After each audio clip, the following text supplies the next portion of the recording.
Bienvenidos a Diálogos Alejandrinos, yo soy Missy Alejandrina. En este video vamos a explorar la omnipresencia del verso libre en la poesía millennial. ¿De dónde viene el verso libre? ¿Por qué parece que no hay forma de escribir que no sea la versolibrista? ¿Y cómo esto ha desembocado en los errores y aciertos de la poesía millennial? Será un viaje largo, pero al final podrán entender mejor por qué no les gustan tanto los poetas de nuestra generación, o, por el contrario, por qué les gustan tanto los poetas de nuestra generación. Empiezo aclarando, como en el anterior vídeo, que por poesía millennial me refiero a la poesía joven escrita a partir de la década del 2010 hasta el presente. Hablar de este tipo de poesía es hablar de una escritura que en repetidas ocasiones ha sido calificada como subpoesía o parapoesía. Esto debido a su desapego a las formas estilísticas tradicionales de la poesía, a la utilización de un lenguaje que al principio aspiraba a ser expresión de su tiempo y que en muchos casos se ha convertido en bruta uniformidad de lo que no tiene nada que decir. Y a esto hay que sumarle también que los críticos son demasiado rancios y que los poetas a menudo no se preocupan en ofrecer una réplica convincente a las críticas que les arrojan. Pero, sobre todas las cosas, para hablar de poesía millennial hay que hablar de la delgada línea entre el abandono y la libertad. Los poetas millennial escriben como quieren. Bueno, en realidad lo más frecuente es que escriban como pueden. Si uno mira la situación de los que aspiran a ser poetas y los poetas que han tenido éxito, encontrarán unos maestros del presionar enter como para caerse de bruces.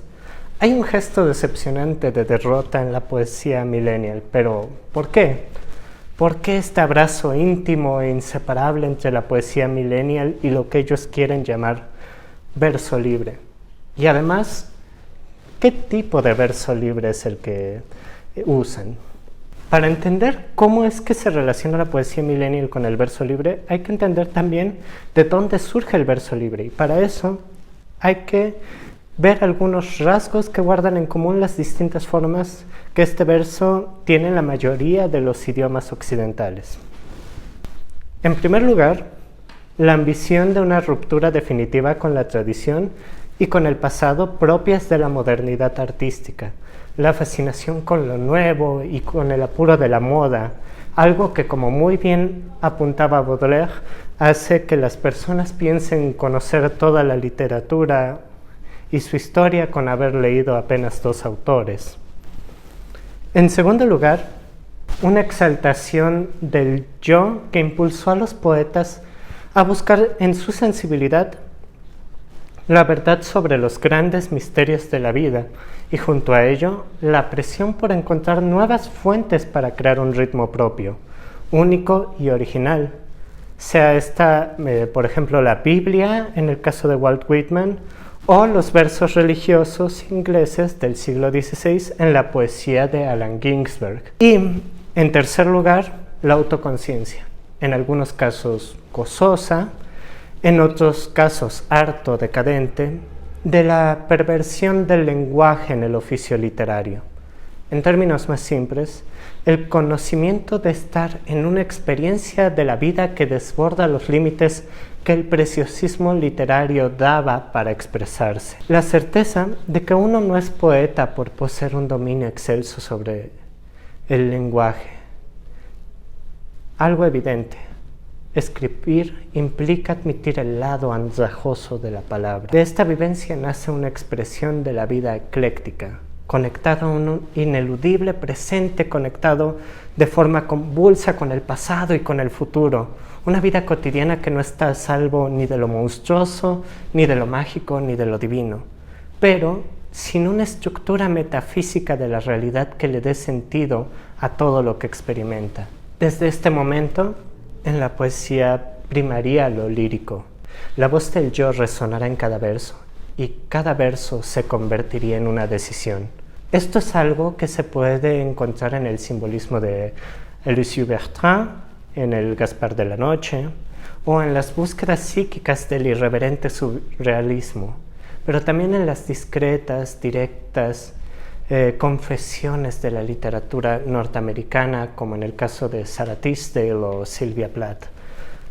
A estas circunstancias se les puede atribuir, a riesgo de sobresimplificar la situación, el hecho de que el verso libre se haya hecho cuasi omnipresente en la literatura contemporánea. Pertenecen a una forma de vivir la vida que, si bien no coincide del todo con la manera en que vivimos hoy en día, sigue interpelándonos significativamente. Claro, eso no explica la pérdida de misterio que ha experimentado la poesía millennial, aquella que nos entrega a poetas como Atticus, que tienen el arrojo de decir que textos como el que les voy a presentar es poesía. Fuimos un amor extraño, ella y yo, demasiado raro para durar, demasiado raro para romper. Para ello, hay que hablar de algo peor que el asesinato. Para entender esta situación, hay que hablar de la crítica literaria. El lector ha muerto, ha nacido el lector. Uno de los factores que forman parte ineludible de la manera en la que se escribe la poesía joven es un fenómeno denominado como la muerte del autor. Un asunto que daría para un video entero, pero que explicaré en rasgos muy generales. Usualmente atribuido a Roland Barthes, aunque Foucault también hizo sus propios escritos sobre el tema, la muerte del autor se puede sintetizar en el hecho de que el autor dejó de considerarse como la fuente de sentido y significado del texto. La balanza se empieza a inclinar en favor del lector, específicamente del lado de su interpretación de los textos. Esta deconstrucción trae otra consecuencia: la desmitificación de la esencia de lo literario. Vamos más despacio. Digamos que en este lado tú tienes un poema de Sor Juana Inés de la Cruz y por aquí, en este lado, tienes un fragmento de una caricatura. Es un vasto mundo giratorio de blanco placer brillante. Libera tus sensaciones con una cascada de suaves almohadillas de emociones y comodidades que nunca has sentido antes. Es fácil distinguir cuál es poesía y cuál es Patricio leyendo una envoltura de caramelo. Uno fue creado con el propósito de ser bello, el otro es un chiste de una caricatura. Pero, ¿y si pones el poema Eve de Rudyard Kipling en un comercial para gasolina? Si puedes mantener la cabeza sobre los hombros cuando otros la pierden y te cargan su culpa, si confías en ti mismo aun cuando todos de ti dudan, pero aún así tomas en cuenta sus dudas. Y una canción de Vicente Fernández en un poema, como en este caso lo hace Irene X, los límites se empiezan a borrar. Súbitamente un comercial puede ser presentado como un poema y un poema como una canción pop.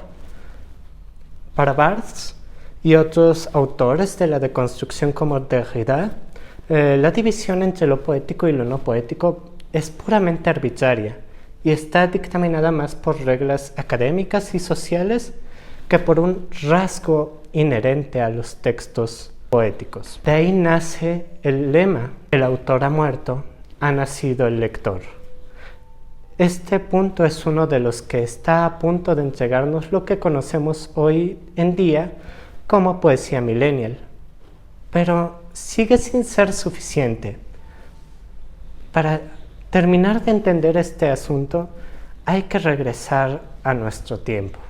El autor ha muerto, viva el autor. Una vez que hemos hablado de algunas de las transformaciones que ha sufrido el quehacer poético en el siglo pasado, toca hablar del ahora, el aquí y el ahora. Pues bien, una vez la diferencia entre lo poético y lo no poético se abrió, se desmoronó todo el monte Olimpo desde el cual los poetas separaban su vivencia de la vivencia del ciudadano a pie. Esto es algo que los críticos más viejunos y añejos no supieron tomar con mucho ánimo. Ahí se tiene, por ejemplo, el caso de la entrevista a Alberto Cuenca, quien con toda confianza se apresura a decir que los jóvenes no cumplen unos estándares que nunca deja del todo claros para que lo que escriben los jóvenes hoy en día sea poesía.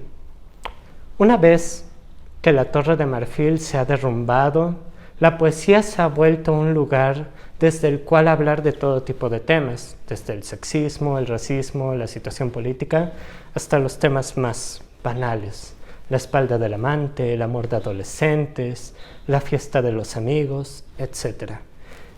Y ya no elevándolos a el refugio de lo trascendental, presentándolos como lo que son, experiencias comunes. Y de aquí viene el problema principal con la poesía millennial. Es el camino de dos vías entre el deber y el poder. Es cierto, el poeta ya no tiene que remitirse a una forma estricta o un lenguaje metafórico barroco y lleno de referencias literarias para validarse. ¿Pero es esto suficiente para perderle el respeto a la palabra? Es decir, para no molestarse en pensar si lo que tengo que decir vale la pena ser dicho y escuchado, ya no como autor, sino como persona. Este es el problema del verso libre en la poesía millennial. No es un asunto de usar metro y rima como quieren pensar aquellos críticos viejunos y vencidos de los que hemos hablado. De hecho, ese nunca ha sido el punto. La cuestión de elaborar una distancia del lenguaje, aquello por lo cual Aristóteles diferenciaba la poesía de la prosa por su aspecto formal, tiene que ver con el esfuerzo implicado en la búsqueda de un lenguaje distinto al ordinario. La toma de responsabilidad de asumirse como distinto, con todo lo arbitrario que este gesto pueda poseer. Este gesto permite también apreciar el mundo con otros ojos, ver el mundo afuera de la pecera por un momento y poder decir, como decía Foster Wallace, esto es agua. El ejercicio de apartamiento que exige la búsqueda y la reflexión de cuáles serán las palabras, el lenguaje, los ritmos, o la falta de ellos, que mejor expresen aquello que oprime o libera a nuestro tiempo. Hay algo, por ejemplo, muy diferente en lo que hace Wahid Navirá y Amanda Gorman. ¿Qué masacre ocurre en mi hijo? Entre él, viviendo adentro de mi piel, bebiendo de mis células, mi agua, mis órganos, y su psique suave volviéndose cruel. ¿Acaso no recuerda que él es mitad mujer? De alguna manera hemos capeado y presenciado una nación que no está rota, sino sencillamente inacabada. Nosotros, los sucesores de un país y de una época en los que una chica negra y flaca, descendiente de esclavos y criada por una madre sin marido, puede soñar con ser la presidente, solo para encontrarse declamando para uno. Aquí se puede ver cómo, aunque ambas poetas comparten circunstancias sociales, raciales y de género en común, aunque estas circunstancias se cuelan hasta la médula de sus poemas, y a pesar de que ninguna de las dos usa un lenguaje rebuscado, en la forma se siente quien ha pensado más a fondo el tema del cual está escribiendo. Amanda Gorman describe lo que cualquier sociólogo podría decirme con las mismas palabras que usa, y lo que con esas mismas palabras no causaría en mí sino un horrible letargo. Wahid Navirá, por otro lado, no describe, muestra. Pone en marcha aquel crecimiento fetal de lo cruel del que habla en el poema, a partir de una sencilla elipsis que corta el poema y coloca al él en el vientre de las situaciones. He ahí, sin más palabras, lo poético, esa distancia que nace de la reflexión a solas antes de decidirse a escribir, aquello que le da valor a las palabras, sean estas escritas en verso libre o no. No se trata de no hablar de lo cotidiano porque esto es irrelevante, o de no usar referencias a lo comercial, a lo pop, porque se trata de elementos vulgares, tampoco de menospreciar el verso libre por su automatismo. Se trata de exigir a nuestros poetas ya sean estos autoproclamados o sostenidos por un sistema institucional o editorial, una reflexión que, sin entregarnos ya digerido en la boca la médula de nuestros huesos, por lo menos nos haga recuperar el sentimiento de sorpresa ante el lenguaje que no hablamos, el que no aparece, pero que está siempre ahí cuando nos abandonan las palabras. No soy quien para decir cómo recuperar ese sentimiento. Sin embargo, de poeta a poeta, también como lector, puedo decir que necesitamos insistir en escribir poesía siempre como una decisión. No porque podemos, no porque tenemos algo que decir, porque en cierto grado todos tenemos algo que decir, sino porque aquello que podamos decir no suene como un insulto más de los que nos arroja a la calle todos los días.